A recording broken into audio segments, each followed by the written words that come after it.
Hola, ¿cómo están? Bueno, el otro día hicimos una transmisión a propósito de Julio Cortázar, literatura y pensamiento, que ahora estamos recreando para garantizar que tenga mejor audio. Y entonces lo que compartimos aquella noche es una propuesta para acercarnos a un escritor argentino fundamental, un escritor argentino y universal, que uno un poco ya con cierta confianza por frecuentar su lectura hace tanto tiempo lo llama Julio, el querido Julio, el querido Julio Cortázar. Por esas cuestiones del destino nació en 1914 en Bélgica, en el momento en que comienza la Primera Guerra Mundial, y se va a despedir de este mundo en 1984. Cortázar, luego de su nacimiento en Bélgica, vía Barcelona, Cataluña, regresa a la Argentina, su infancia, su juventud se desarrolla en el barrio de Agronomía,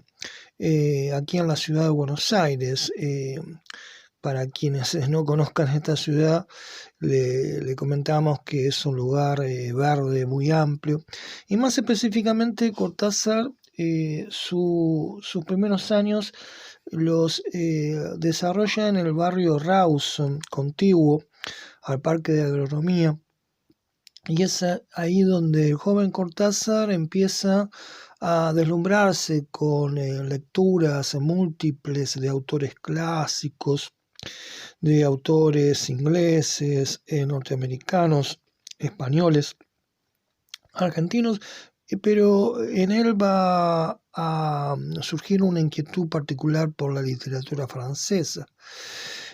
Cortázar cursa estudios en un lugar educativo prestigioso aquí en Buenos Aires, en Mariano Acosta, donde egresa como maestro. Después hace un año de estudios de filosofía, luego ejerce la docencia en la provincia de Buenos Aires, aquí en Chivilcoy, y luego es profesor de letras en la Universidad Mendocina de Cuyo. Y para la década del 40 tenemos a un Cortázar que llega a ser secretario de la Cámara del Libro, y un poco tiempo después las desavenencias de Cortázar con el peronismo que llega al poder lo impulsarán a emigrar hacia Francia en 1950. Antes de este hecho podemos encontrar una primera señal fuerte para lo que es nuestro propósito, que es compartir una amable aproximación a la lectura de Cortázar, a cómo se entreteje literatura y pensamiento en su obra, y una huella de esa fusión de literatura con la agudeza del pensamiento, las inquietudes intelectuales de Cortázar, la podemos encontrar justamente en la década del 40, cuando él escribe un ensayo dedicado a la teoría del túnel. Esa imagen del túnel es una expresión de cómo Cortázar piensa la literatura bajo un modelo estético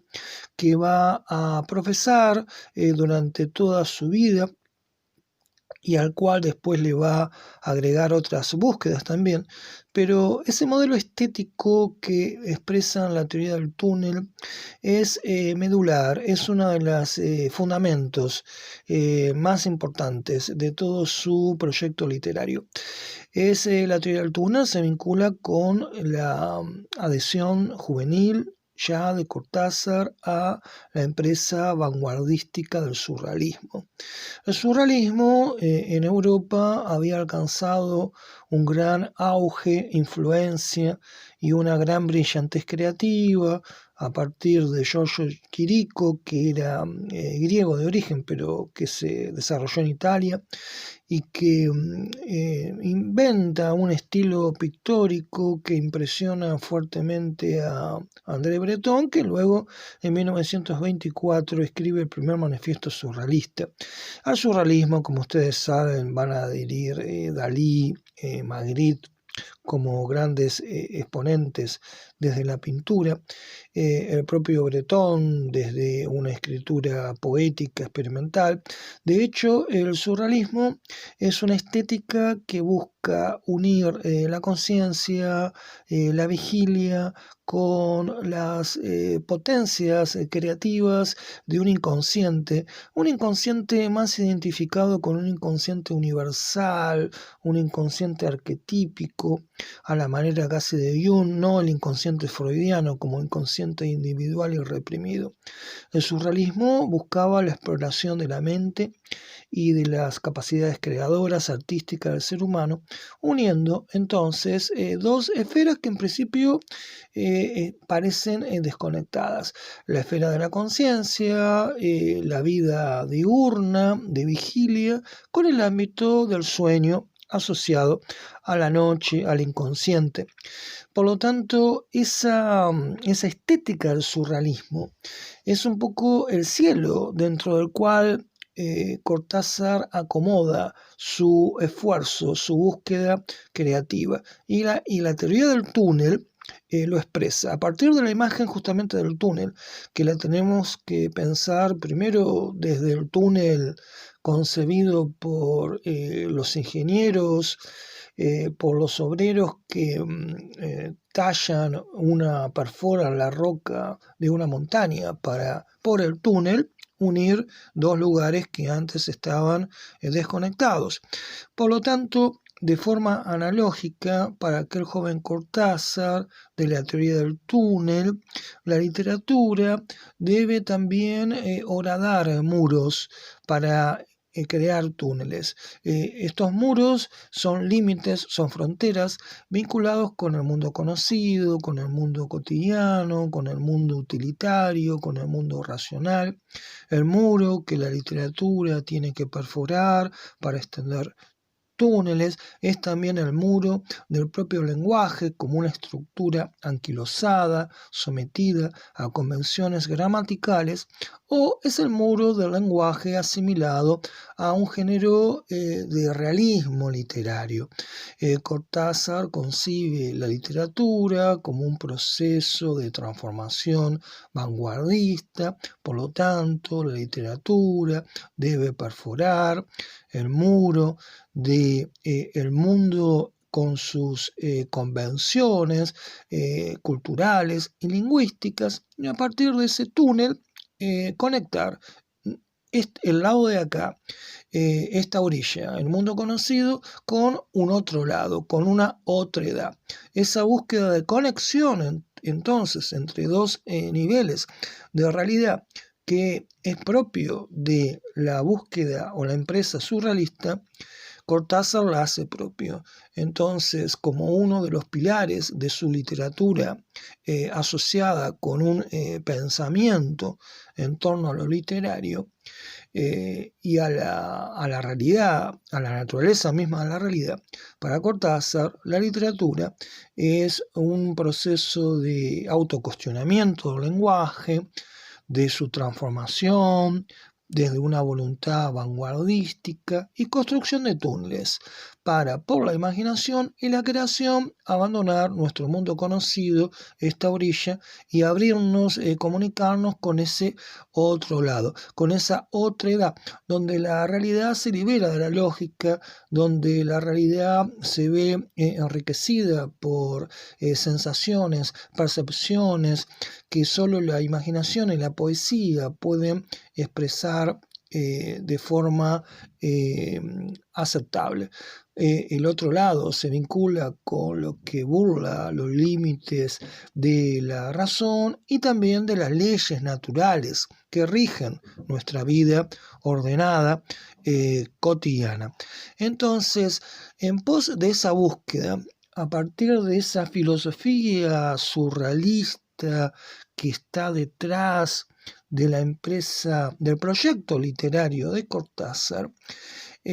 una estrategia quizás válida ahora es ejemplificar ese primer carácter de una literatura de aspiración surrealista en Cortázar a través de algunas prosas especialmente significativas. Y ahí tenemos el caso de Bestiario, 1951. El volumen de cuentos quizás más celebrado por la crítica de Cortázar. Un volumen de cuentos que viene después de La otra orilla, que es el primero. Y observen el título, lo sugerente, La otra orilla. Alude a esa otredad del otro lado del túnel, al cual la literatura aspira, por lo que dijimos antes. En Bestiario hay una prosa que ejemplifica de forma arquetípica ese proceso de comunicación de esos dos niveles, de la realidad, lo conocido, este lado y el otro lado. Casa Tomada es esa prosa que es protagonizada por una suerte de matrimonio de hermanos que viven emancipados de las angustias por la supervivencia, porque viven de rentas. El varón de este matrimonio de hermanos tiene alguna semejanza biográfica con el propio Cortázar en cuanto que es un lector refinado y también gusta de la literatura francesa. Y con su hermana Irene viven en esa casa que parecería ser una metáfora de una vida ordenada, controlada, como una suerte de paraíso libre de dudas, amenazas y temores. Pero ocurre que en un momento un sonido misterioso inicia la invasión de esa casa bajo pulcritud, orden, felicidad y tranquilidad habitada por los dos hermanos. El sonido inicia su invasión y lentamente va tomando partes de la casa y los hermanos van retrocediendo, van resignándose a que esos lugares le están ya vedados en la casa, los lugares que han sido invadidos por el sonido, hasta que finalmente dan la casa por tomada y la abandonan. En Casa Tomada se puede observar el ejemplo de lo que es otro aspecto del proyecto literario de Cortázar, que se vincula con su modo de pensar lo fantástico como un aspecto de su literatura.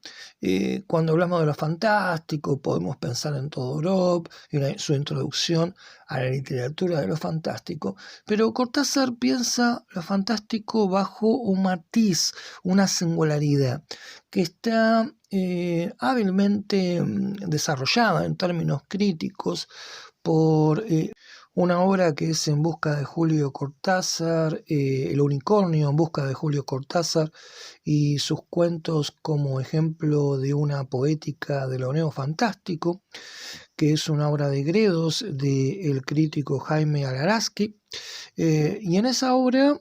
se medita sobre el modo como Cortázar entiende lo fantástico, que lo concibe como lo neofantástico, donde el efecto de fantasía, transformando la realidad, no actúa a partir de proponernos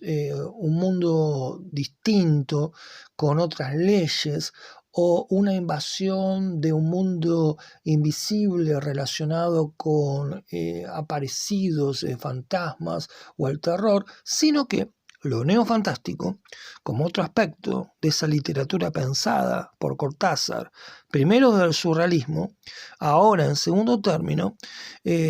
Cortázar medita también el concepto de lo fantástico, lo piensa como neofantástico. Esto significa que la ficción fantástica se construye a partir de un solo elemento extraño, anómalo, que invade el mundo conocido, sometido a las leyes naturales. Adviertan que en Casa Tomada hay un solo elemento inexplicable, anómalo, que es justamente el sonido, y basta con la intrusión de ese elemento único en nuestro mundo supuestamente seguro para desbaratarlo. Por lo tanto, Casa Tomada ejemplifica lo neofantástico y también la comunicación entre el lado de acá, el mundo de las leyes, de lo conocido, de lo previsible, y la comunicación con lo otro, con la otredad, con eso que escapa a la realidad convencional y a las leyes de la lógica y de la rutina.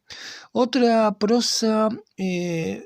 muy atendible de Cortázar, para darles un ejemplo de esta literatura concebida como creadora de túneles que comunican el lado de acá con el lado de allá, dos niveles de realidad. Es el caso de La noche boca arriba, donde se va introduciendo la variable del tiempo en este proceso. La noche boca arriba es un cuento que está en final de juego, que tiene un elemento autobiográfico en su gestación, porque yo antes les comentaba que Cortázar se había trasladado a Europa. Cortázar, su familia no era una familia de solidez económica, por lo tanto Cortázar debió buscar maneras para integrarse a la sociedad francesa, para sobrevivir. Había hecho estudios acelerados de traductorado, de hecho su oficio de traductor, donde hace importantes traducciones, va a ser lo que le va a permitir sobrevivir. Como traductor hizo, por ejemplo, una muy importante traducción de las memorias de Adriano, de Marguerite y Yourcenar, o también de los cuentos de Poe. Entonces, un Cortázar que debe integrarse a la sociedad francesa hace también trabajos diversos, y uno de ellos en una etapa fue ser mensajero con moto. Sufre un accidente, y el recuerdo de ese accidente es parte de la generación de La noche boca arriba. Hay un accidente de una persona que manejaba una moto, y a partir de ahí se genera una situación en la cual lo que parece ser una situación del mundo de la realidad contemporánea termina invirtiéndose para tratarse en realidad de una situación que procede o se sitúa en otro tiempo, en otro lado, en otra región de lo temporal. Por lo tanto, la noche boca arriba también tiene ese matiz de unir lo conocido, lo esperable, con lo desconocido, con la otredad. Y de hecho, el tiempo es un elemento específico que debemos observar en la elaboración de la literatura de Cortázar y su relación con un pensamiento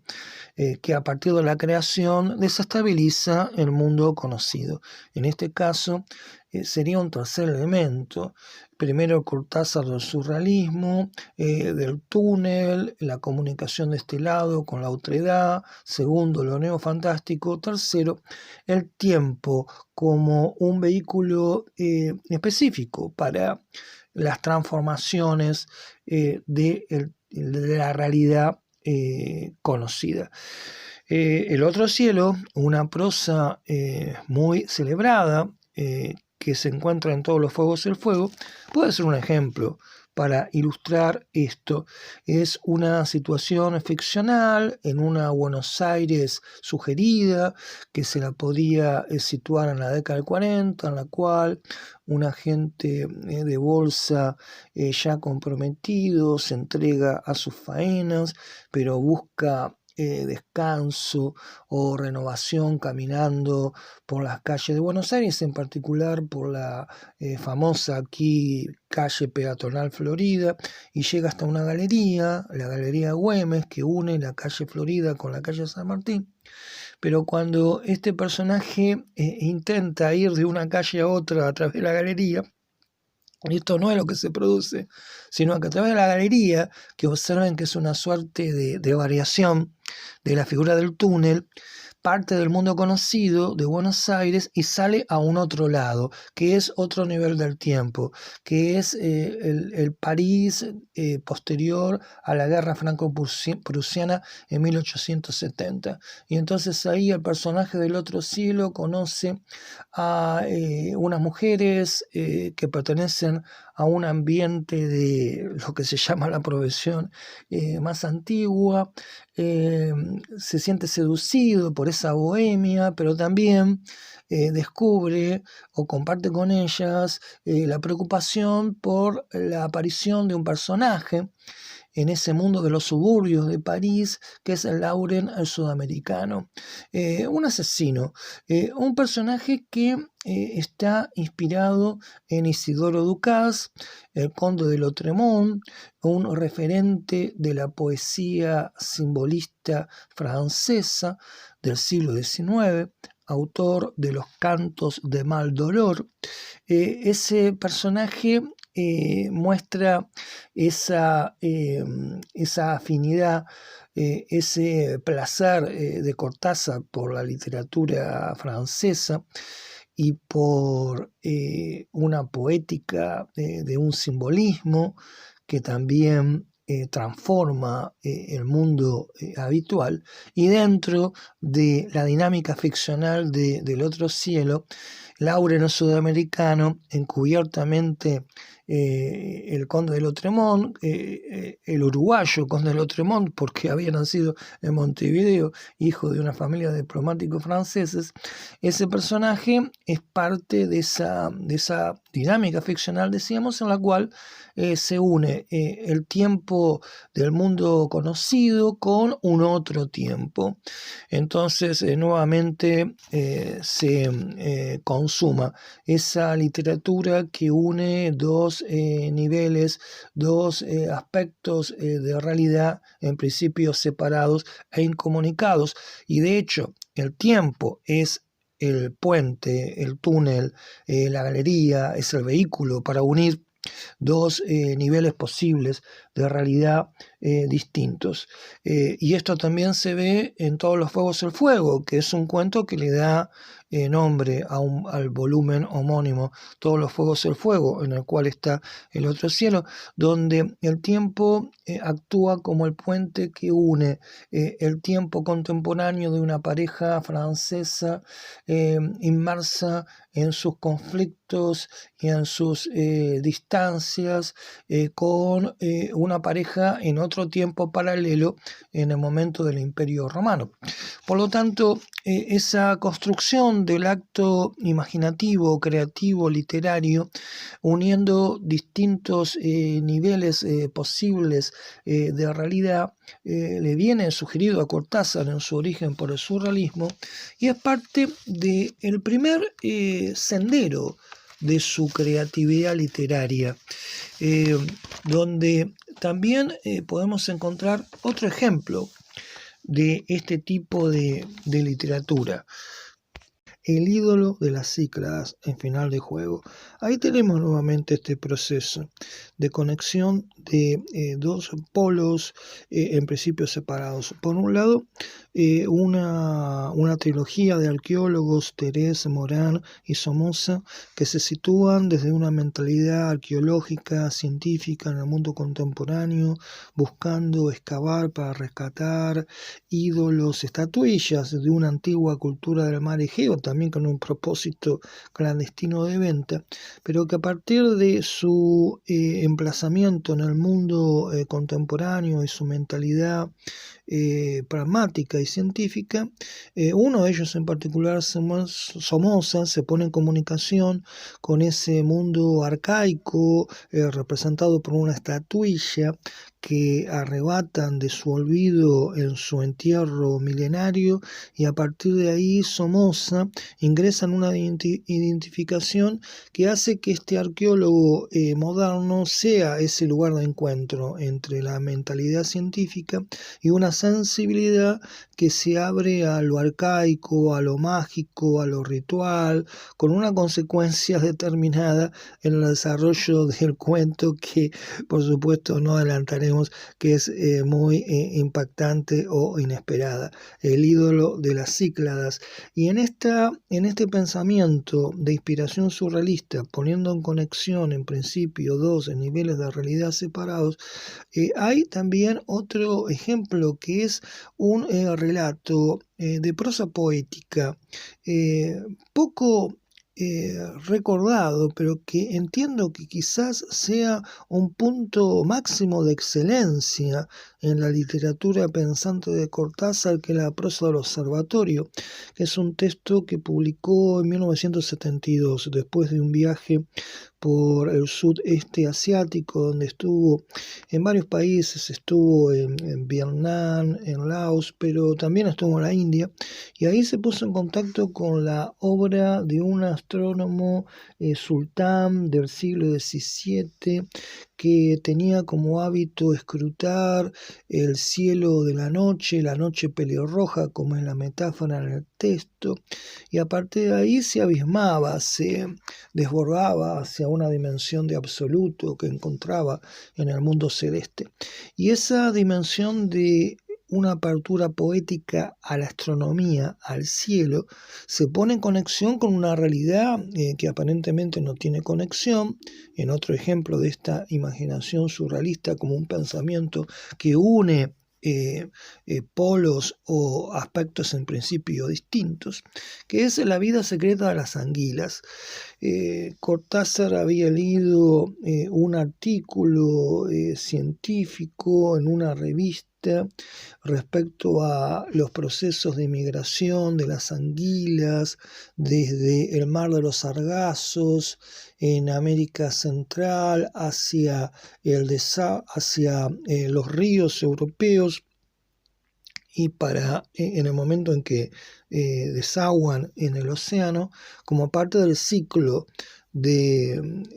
nacimiento, de vida de la parte de las anguilas. Entonces, uniendo la vida secreta de las anguilas y su proceso de migración en las profundidades secretas del océano con esa apertura al cielo del astrónomo, ahí también a la prosa del observatorio, como hay un testimonio claro de ese pensamiento creativo a partir de la unión de facetas o perfiles de realidad en principio distintos e incomunicados. Y además la prosa del observatorio es especialmente recomendable, no solo como este ejemplo de este pensamiento creativo surrealista de Cortázar, sino que así como el ensayo de Artaud Van Gogh, El suicidado de la sociedad, es un ejemplo de una prosa poética y con vitalidad de pensamiento en un grado sumo, de forma análoga, entiendo que la prosa del observatorio es quizás la cumbre de la escritura de Cortázar en cuanto a unir lo ágil de su literatura con lo fértil de muchas metáforas poéticas, junto con un pensamiento que se abre hacia una reflexión incluso sobre la cultura occidental. Y todo esto también lo podemos continuar a partir de buscar las huellas de ese cruce de literatura y pensamiento en Cortázar, a partir de lo que nos sugiere ahora ese otro relato fundamental de Cortázar, que es El perseguidor. En El perseguidor tenemos el momento en que Cortázar hace un giro hacia el existencialismo. El perseguidor es un relato que está en el volumen Las armas secretas de 1959. Y es un momento de transformación en los caminos de Cortázar, porque es el momento en que él decide tomar distancia respecto a una primera etapa en la cual su literatura se construía básicamente a partir de la de situaciones fantásticas que tenían una superioridad respecto a la construcción de personajes. En este momento, quizás bajo la influencia de la corriente filosófica existencialista, de mucho predicamento en la Europa de ese entonces, recordemos a Sartre, recordemos a Camus, Cortázar se impone un relato que gira en torno a la construcción de un personaje, modelado, atravesado por un sufrimiento, una angustia existencial. Y esto lo combina con su pasión con la música, su fascinación por el jazz, su admiración por el saxofonista Charlie Parker, y a partir de este personaje lo convierte, este músico real lo convierte en modelo de Johnny Carter, que es el personaje de El Perseguidor. Y este personaje transmite una visión atravesada por el sufrimiento, pero donde su mirada artística, veremos, es una fuerza de redención o de superación de la angustia que muchas veces lo golpea y lo desbarranca en situaciones de depresión, de recurso a drogas, de hospitalización. Y esta construcción de Johnny Carter como personaje que testimonia ese matiz ahora existencialista que se agrega al camino de la literatura pensante cortasariana, está siempre bajo la mirada en el relato de Bruno, que es la voz narradora. Bruno es un crítico que está empeñado en escribir un libro sobre Johnny Carter y por eso se mantiene próximo, sigue su obra creativa, lo admira musicalmente, pero al mismo tiempo lo ve como una persona quebrada, fracasada, que inspira compasión. Esa es su primera visión, es decir, que Johnny Carter es un artista genial, dotado de una gran capacidad para la improvisación, en sesiones que comparte con Miles Davis, nada menos, la improvisación del jazz. Ahí es donde, por ejemplo, en una pieza llamada Amorous, que improvisa en un momento dado, se detiene y famosamente dice: esto lo estoy tocando mañana. Entonces está esa actitud doble de Bruno respecto a Johnny Carter. Por un lado, admiración respecto a su genio musical, y por otro lado, compasión, pena, lástima respecto a Johnny Carter como hombre, es decir, lo ve como un perseguido. Pero esto cambia a partir de que crece gradualmente el conocimiento, la comprensión del arte que mueve a Johnny Carter, una experiencia artística en la que se manifiesta una forma de transformación del tiempo, otro ejemplo de salida de lo convencional, como antes observamos. Johnny Carter refiere a que cuando, por ejemplo, viaja en metro o cuando sube un ascensor, ingresa, o cuando toca su saxo, ingresa a otro tiempo, a otro nivel de una realidad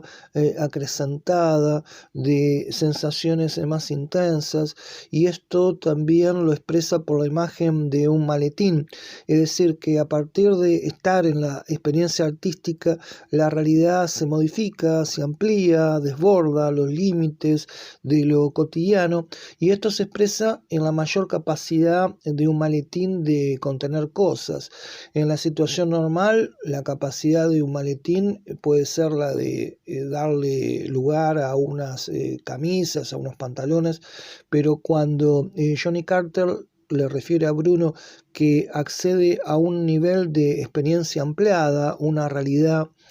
más intensa, fuera de lo rutinario, es como que ese maletín al abrirse contuviera muchas más cosas de las que lógicamente puede albergar. Por lo tanto, cuando Bruno avanza en esa comprensión del arte de Johnny Carter, llega a un punto en el cual hay un cambio de mirada, en el cual Bruno advierte que Johnny, el artista, que es modelado como un personaje del sufrimiento existencial en el relato, no es solo un perseguido, sino que es un perseguidor, y en esto hay una forma de entender al arte como una persecución, una cacería de una realidad más amplia e intensa, que es un rasgo característico de esa literatura de Cortázar construyendo túneles. Entonces, en el relato encontramos el momento de esa comprensión de Johnny Carter como perseguidor desde la mirada de Bruno, cuando éste escribe: ahora sé que no es así, que Johnny persigue en vez de ser perseguido, que todo lo que le está ocurriendo en la vida son azares del cazador y no del animal acosado. Nadie puede saber qué es lo que persigue Johnny, pero es así, está ahí, en Amorous, en la marihuana, en sus absurdos discursos sobre tanta cosa, en las recaídas, en el librito de Dylan Thomas que lee Johnny, en todo lo pobre diablo que es Johnny y que lo agranda y lo convierte en un absurdo viviente, en un cazador sin brazos y sin piernas, en una liebre que corre tras de un tigre que duerme. Y me veo precisado a decir que en el fondo Amorous me ha dado ganas de vomitar, como si eso pudiera liberarme de él, de todo lo que en él corre contra mí y contra todos, esa masa negra, informe, sin manos y sin pies, ese chimpancé enloquecido que me pasa los dedos por la cara y me sonríe enloquecido. Es la expresión por parte de Bruno de esa comprensión de que Johnny Carter no es un perseguido, derrumbado por la vida que merezca pena, sino por el contrario, que tiene la fortaleza y determinación del cazador. Es un perseguidor. El arte, la música, es una potencia de ampliación de los límites, de horadar los muros, las fronteras y de acceder a una realidad más libre, más amplia, de una resonancia creativa por la cual el artista está siempre en la caza como un tigre de esa realidad más plena. Entonces así el perseguidor nos lleva a esta otra forma de un pensar sobre la música y sobre el arte como una exploración, un descubrimiento de lo real en la literatura pensante de Cortázar. Y esto también dio lugar a hablar de la importancia de la música para Cortázar. De hecho, él hubiera quizás preferido un destino vinculado con el hacer música. Hay una famosa foto en la que se lo ve tratando de sacarle algunos sonidos a una trompeta, pero finalmente Cortázar debió reconocer que no había nacido con dotes para la creación musical, y entonces decidió hacer música a partir de la escritura, convirtiendo a aquellas viejas máquinas de escribir con teclas en una suerte de remedio o sustituto de un piano, es decir, la escritura como un ejercicio musical. Y esto ahora también nos puede llevar a otro momento, que es otro perfil posible de una literatura como acto creativo que a su vez genera un pensamiento determinado en relación con lo real, con la construcción o la experiencia de lo real en Cortázar. Otro aspecto destacable, entiendo, es la importancia de lo cotidiano transfigurado en su literatura. Historia de Cronopios y de Famas es un famoso libro publicado en 1962, en la cual Cortázar da cuenta de ese personaje de los cronopios, que son emblemas de la rebeldía frente a lo prosaico, frente a la mediocridad y lo repetido. El cronopio es un emblema de la fuerza creativa, renovadora, que desafía las convenciones. Aquí se encuentran, por ejemplo, las famosas instrucciones para subir una escalera, y en el prólogo del de este libro, hay una suerte de manifiesto de la recuperación de lo cotidiano, pero como una expresión de actos de una alta intensidad y riqueza propia. Lo cotidiano tiene una presencia constante en la literatura de Cortázar, pero no se trata de lo cotidiano únicamente descripto en sus caracteres más evidentes o directos, sino que se trata de una transmutación de lo cotidiano reducido a la indiferencia, a la insignificancia, por tratarse de algo que se banaliza, por ser actos que se repiten rutinariamente, a lo cotidiano transfigurado, de modo tal que cada acto que antes solo promovía la indiferencia de un mero acto mecánico, se convierte en la oportunidad de la manifestación de algo lleno de intensidad y que también nos abre a esa perspectiva del otro lado, de la otredad, en la cual la realidad se amplía y que constantemente busca la pluma de Cortázar. Es así que Cortázar entiende que, por ejemplo, una práctica rutinaria como la de comprar un periódico, bueno, en una época predigital,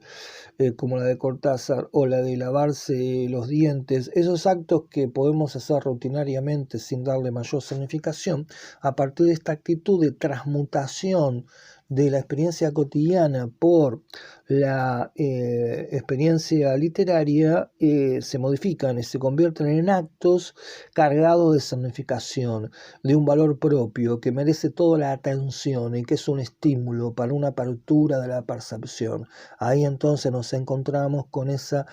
transmutación, transformación, dignificación de lo cotidiano como otro aspecto de su literatura. Y el modo como la literatura de Cortázar se encuentra con el pensamiento supone integrar ineludiblemente en esta amable aproximación el lugar de Rayuela dentro de su camino creativo. Rayuela, esa novela de la década del 60 que fue parte también del boom de la novela latinoamericana en su momento, junto con a Gabriel García Márquez, Cien años de soledad, o con las obras de Vargas Llosa o de Donoso,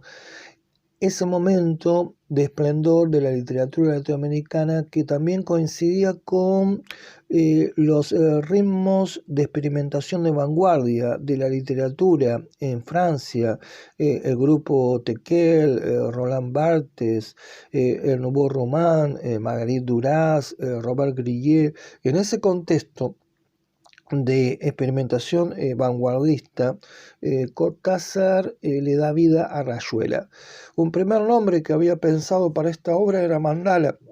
porque esto se vincula con inquietudes sobre la sabiduría oriental que lo envolvían en ese entonces. Finalmente se decide por Rayuela, que alude a lo literario como acto lúdico, como juego. Esto está representado por una tapa emblemática de una edición de Rayuela en Sudamericana, en la cual aparece el juego de la rayuela uniendo casilleros entre la tierra y el cielo, y esto también se vincula con lo lúdico integrado en un modo de lectura que propone Rayuela. Como ustedes recuerdan, la novela empieza con un tablero de direcciones que sugiere quebrar el hábito de la lectura lineal, un capítulo, el capítulo 1, capítulo 2, capítulo 3, sino alternar distintas combinaciones de capítulos, de modo que la lectura se convierte en un ejemplo de ese saltar entre las casillas de una rayuela. Y esa transformación del hábito de la lectura lineal hacia un tipo de lectura sujeto a combinaciones múltiples, potencialmente inacabables que el lector puede ensayar, también se vincula con una nueva idea del lector en la recepción de la novela, como después destacaremos en particular. Dentro de Rayuela está la perspectiva de Horacio Oliveira, en su búsqueda de lo metafísico, de una visión de absoluto que comparte con otros bohemios que se reúnen en un club de la serpiente, donde hacen un culto a un personaje, Morelli, que es el alter ego del propio Cortázar. Es a partir de Morelli que Cortázar manifiesta la filosofía de mis cuentos. Por lo tanto, en este personaje podemos encontrar concentrado un pensamiento respecto al acto literario en una moreliana, que es el conjunto de capítulos que se atribuye a Morelli, que se distribuyen dentro de la extensión total de la novela. Si sacamos eso, elegimos esos capítulos de Morelli en particular,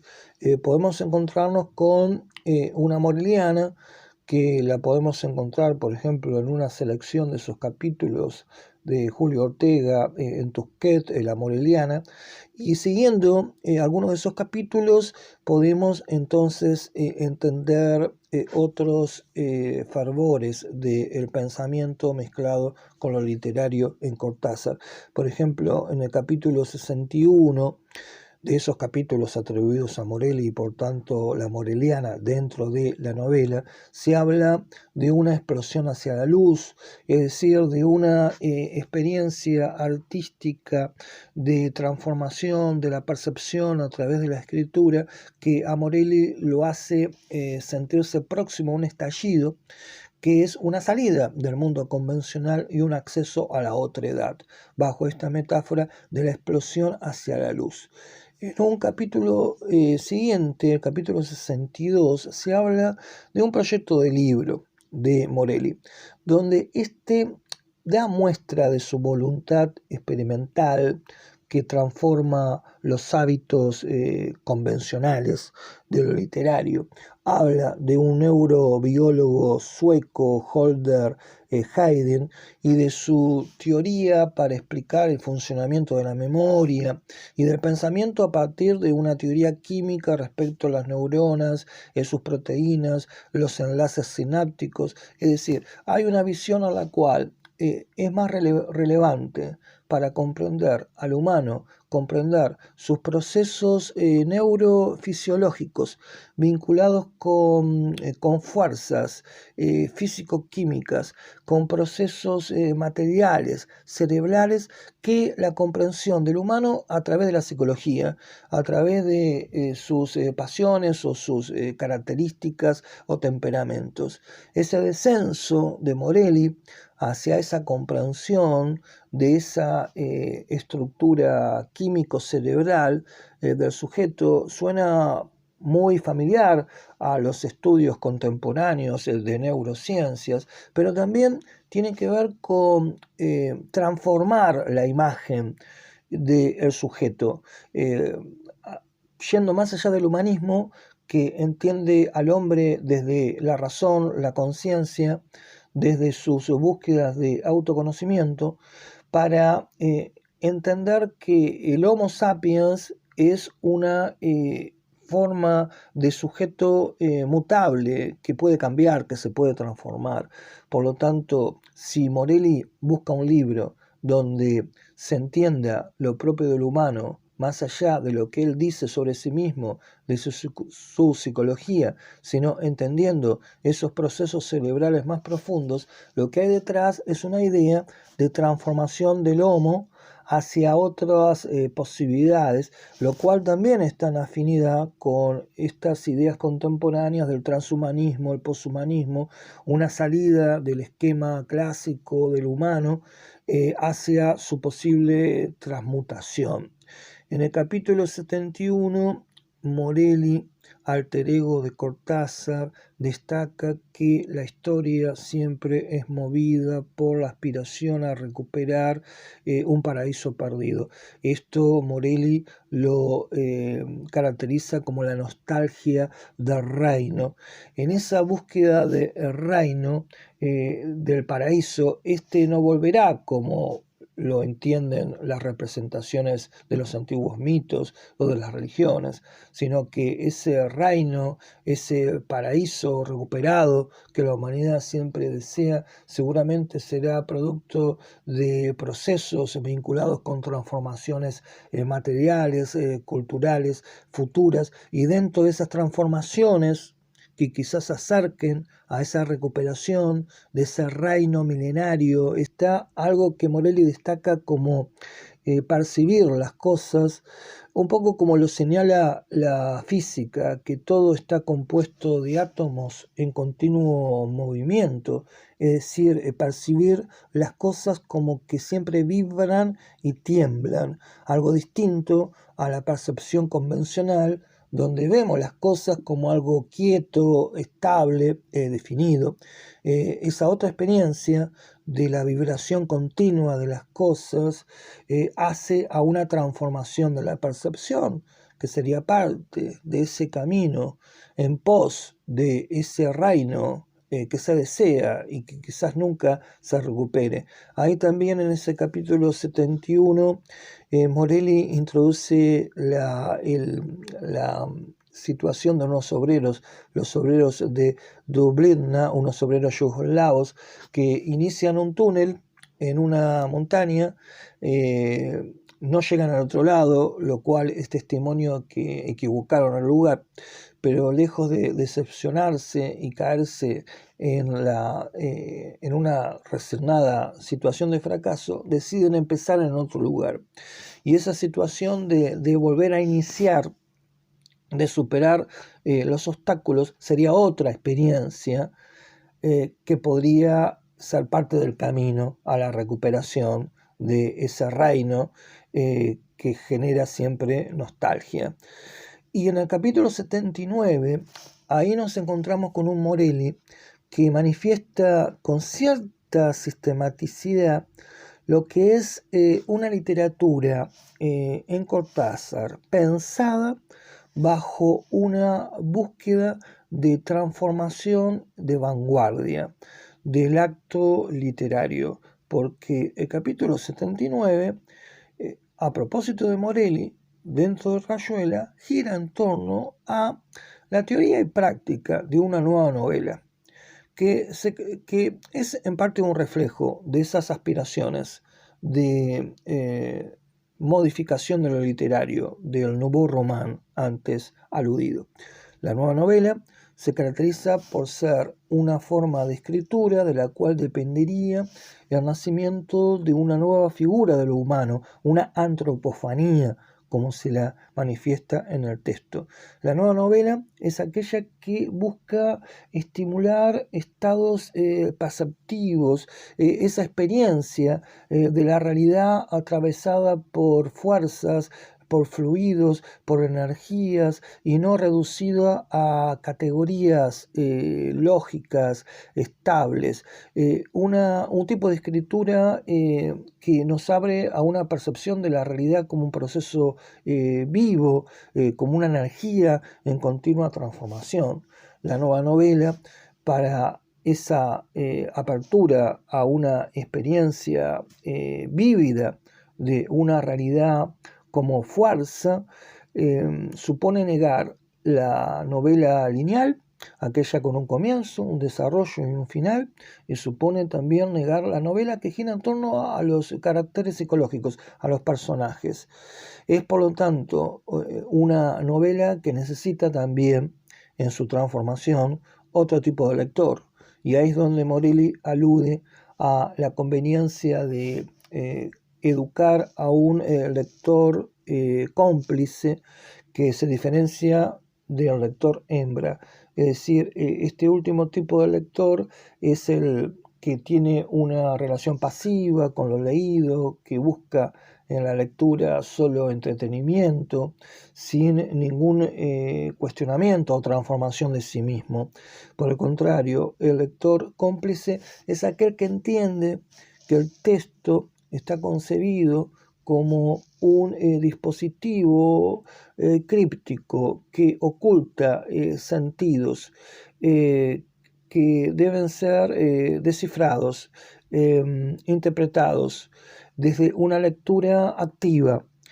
por parte del lector. Por lo tanto, ese lugar para un lector que interpreta, que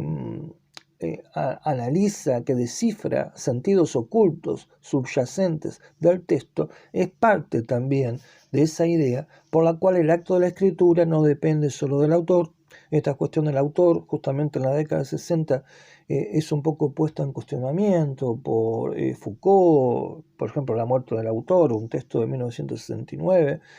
por Barthes también. Es decir, el texto no es solo producto de un autor, sino que es una co-creación entre el autor y los actos de lectura o interpretación del texto. El texto vendría a ser una creación continua por parte de un lector que con sus interpretaciones le responde de forma activa al texto. El texto es algo que también habría que pensarlo a partir de aquella famosa conferencia de Umberto Eco de 1960 de la obra abierta, en la cual entonces esta nueva escritura supone la participación co-creadora por parte de un lector activo o lector cómplice. Y es en el capítulo 95 de Rayuela, siempre a propósito de Morelli, donde hay otro atisbo importante del pensamiento que por Rayuela se distribuye como parte de un proyecto literario en Cortázar. Es decir, lo literario es también parte de una crítica cultural, de una visión disonante, inconformista respecto a la cultura occidental, construida sobre una lógica aristotélica, cartesiana, de modo tal que Morelli, para darle recursos o fuerza a esa visión crítica de la cultura occidental, en este capítulo 95 alude a la importancia de la apertura al Oriente, destaca la dignidad del camino de conocimiento del budismo zen, de su forma de salida de una experiencia limitada a la lógica. Entonces se alude a Suzuki, que fue un profesor de filosofía japonés de la Universidad de Tokio, que en la década de 50, en la posguerra, inicia una importante difusión del budismo zen, que impactó fuertemente, por ejemplo, en John Cage y en su música experimental. Y para Morelli, ese encuentro con el budismo zen significa una práctica, una gimnasia, una educación para escapar a la cárcel de la lógica y abrir la experiencia hacia una realidad que se extiende hacia una otredad, nuevamente, hacia lo otro, más allá del límite de la realidad convencional, lógica, rutinaria o conocida. En el caso del Zen, parte de esa gimnasia se vincula con lo que Morelli destaca, que es en la práctica del koan en el budismo zen, donde por ejemplo el discípulo hace una pregunta al maestro respecto a la naturaleza última del Buda, una pregunta que en principio pretende una respuesta coherente o comprensible, pero el maestro contesta las 7 garras del tigre en la luna partida sobre la roca. Obviamente que esta respuesta es ininteligible, incomprensible, pero ese es el propósito de este tipo de respuesta, es decir, transmitir que hay ciertas preguntas que no tienen respuesta lógica y que por lo tanto la experiencia debe seguir más allá de esa incapacidad de comprensión lógica. Y esto es parte de la preparación que el budismo zen busca darle a la mente para abrirse a la realidad que no puede ser reducida a una explicación comprensible, a un enunciado racional. Ahí entonces encontramos esa fuerza de entender o pensar la literatura como parte de una acción de crítica cultural.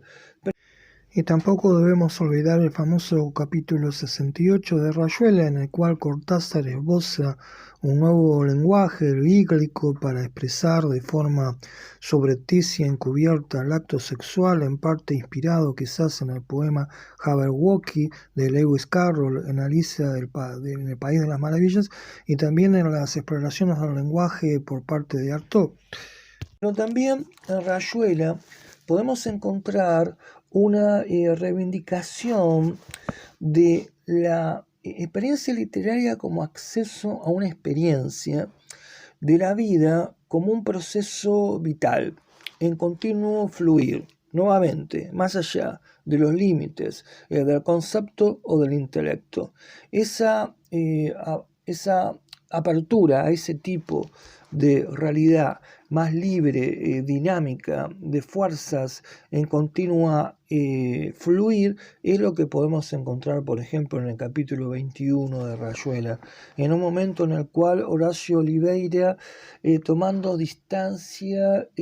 habla respecto a la maga como un arquetipo de esa apertura sensible a una realidad donde ésta es continuo fluido,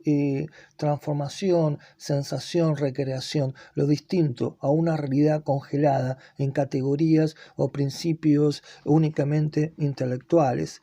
Por eso que quizás es conveniente integrar este momento por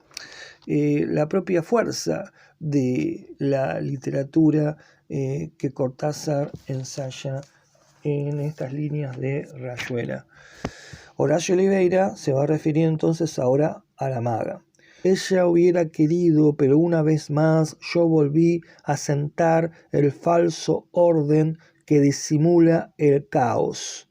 a fingir que me entregaba a una vida profunda de la que solo tocaba el agua terrible con la punta del pie. Hay ríos metafísicos.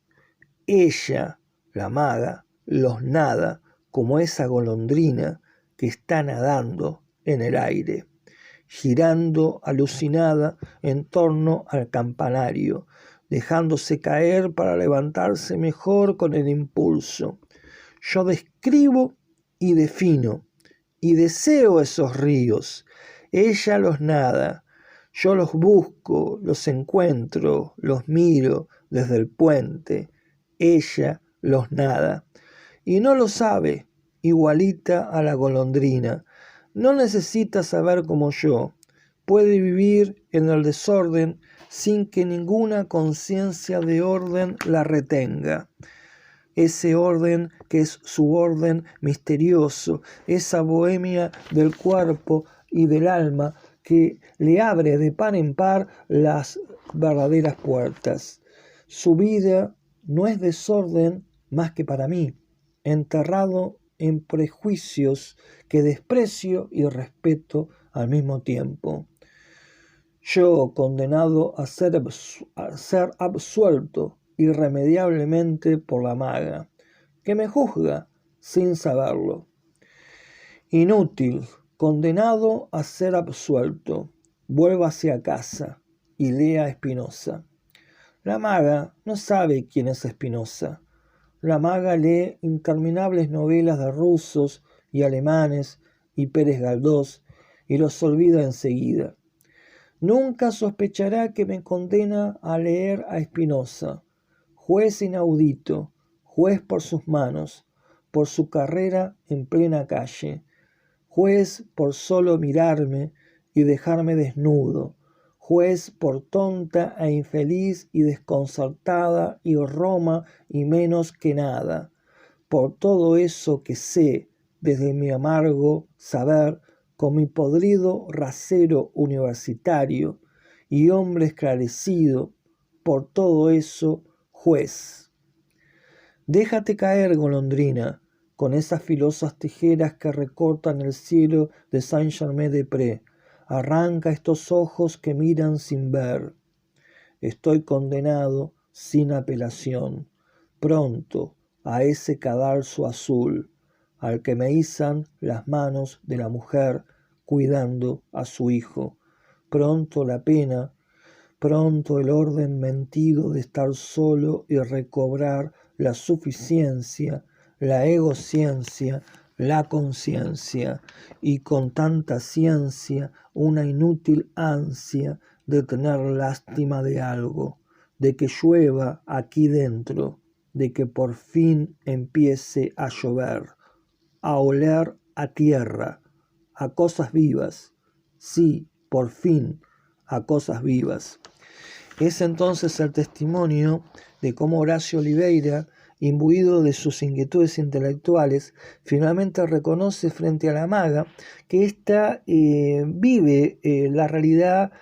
más allá de los límites de las exigencias de la razón y de los conceptos, en una experiencia abierta a esos ríos metafísicos que ella nada, mientras que Horacio Oliveira está, por el contrario, condenado a describir y definir esos ríos, es decir, una forma de decir, de observarlos, pensarlos desde fuera, pero no nadarlos, no vivir la vida como tal, sino nuestras representaciones conceptuales. Por eso Horacio Oliveira entiende que la maga, que ella sí vive intensamente la vida, experimenta la vida en su fluir, en su corriente como tal, lo condena a leer Spinoza, es decir, a reducir la realidad, a vivir a una realidad pensada, convertida en conceptos. De esa forma,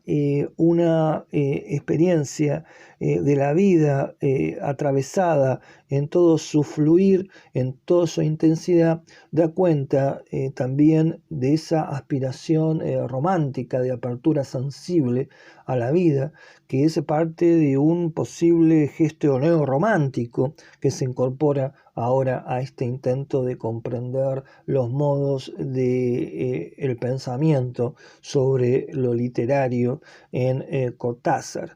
Y esta búsqueda entonces es la que lleva a la aspiración a ir más allá de los conceptos de la ciencia, para volver, como Horacio Oliveira lo manifiesta, con deseo, con nostalgia y quizás con la sensación de no ser capaz de esto, de volver a sentir cosas vivas, por fin cosas vivas.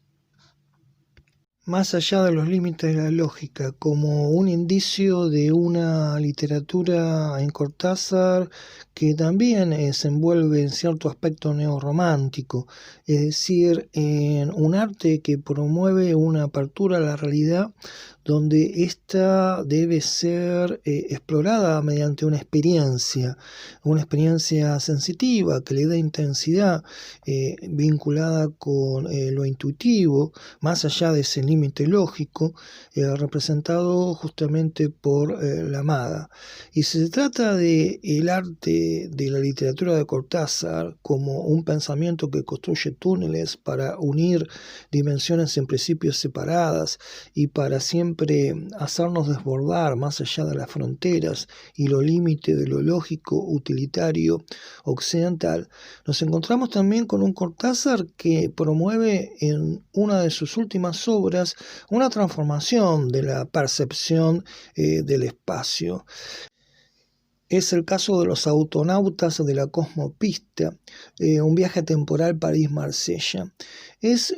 un viaje compartido con su última esposa Carol Dunlop,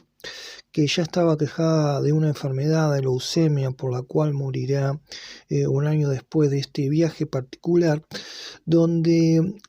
tanto Cortázar como Dunlop se proponen hacer del viaje, por un lado, un retorno a la experiencia de las narraciones crónicas de viajeros, de los tiempos en los cuales la crónica de viajes era una forma de descubrimiento de una realidad antes desconocida, pero que por otro lado hay un intento de recuperar la percepción del espacio habitualmente ignorado o desatendido, de modo tal que el foco de atención de los viajeros se encuentra no tanto en el punto de partida, París, y en el punto de llegada a Marsella, sino en ese espacio que está ese espacio entre, que habitualmente es motivo de esa indiferencia en el viajero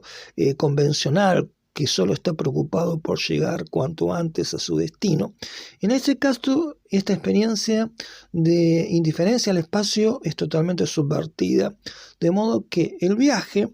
de Cortázar Dunlop es un testimonio de una intensa percepción de todo aquello que les acontece, que descubren, que observan en la ruta, entre los paradores donde descansan, siempre en una camioneta Volkswagen Wagner, imitando el nombre de un personaje de las óperas de Wagner. El propósito de este viaje es entonces la experiencia del espacio habitualmente ignorado, una apertura perceptiva, imaginativa, artística al espacio, una transformación de la experiencia del espacio entonces como otro rasgo de la aventura de una literatura siempre fundida con el pensamiento y con intensas inquietudes intelectuales de Cortázar respecto a los poderes del lenguaje, el tiempo y el espacio. Entonces hemos compartido un viaje de evocación de Cortázar, una aproximación modesta que no incluye toda la riqueza compleja de su obra, con el propósito de encontrar ese punto de encuentro entre literatura y pensamiento en Cortázar, que lo hemos visto manifiesto en esas rutas de la creación de Cortázar, por la cual fluye su pensamiento comprometido con el surrealismo, como vimos en su teoría del túnel, una fuerte inquietud pensante relacionada con el existencialismo, que se manifiesta también en su literatura, una literatura que casi a la manera de Sartre también entendió la necesidad de un compromiso con lo político y con el humanismo, y una literatura que también a partir de los caminos experimentales de Rayuela y aquello que encontramos en La Maga, supone una literatura que impulsa una modificación de la percepción, otro tipo de experiencia más intensa, intuitiva respecto a la realidad, donde también hay lugar para una literatura como un acto de pensamiento respecto al espacio y sus otras posibilidades, un espacio percibido en intensidad, ahí donde habitualmente hay una indiferencia respecto a los espacios que atravesamos, y por último un pensamiento en Cortázar como trasfondo de su acto creativo, fuertemente vinculado también con una inquietud filosófica de transformación del tiempo, una salida de nuestro tiempo convencional hacia otras posibilidades de lo temporal, como vimos por ejemplo en El otro cielo, Todos los fuegos el fuego. Entonces ese Cortázar del surrealismo, del existencialismo, del vínculo de la literatura con lo político, una literatura que abre a una experiencia más vigorosa del espacio y que transforma nuestro lazo con el tiempo. Y también, no olvidemos, una literatura que alienta un pensamiento de dignificación de lo cotidiano, de encontrar en lo aparentemente anodino una manifestación de riqueza y singularidad, como aquello que encontramos en Historia de Cronopios y de Famas. Entonces hemos compartido este encuentro entre literatura y pensamiento en Cortázar en este canal cultural, el Linceo, donde ahora le damos un lugar a esto que fue esto que compartimos como una transmisión directa, buscando siempre recuperar una inquietud por ver a la cultura como una forma fascinante de unir distintos saberes, aventuras e inquietudes humanas frente a las posibilidades que nos ofrece el arte y en este caso la literatura y su encuentro también con el pensamiento. Bien, entonces les agradezco mucho y les envío un gran abrazo y será hasta el próximo encuentro donde compartamos este tipo de encuentros entre literatura, filosofía, arte, historia. Un gran abrazo.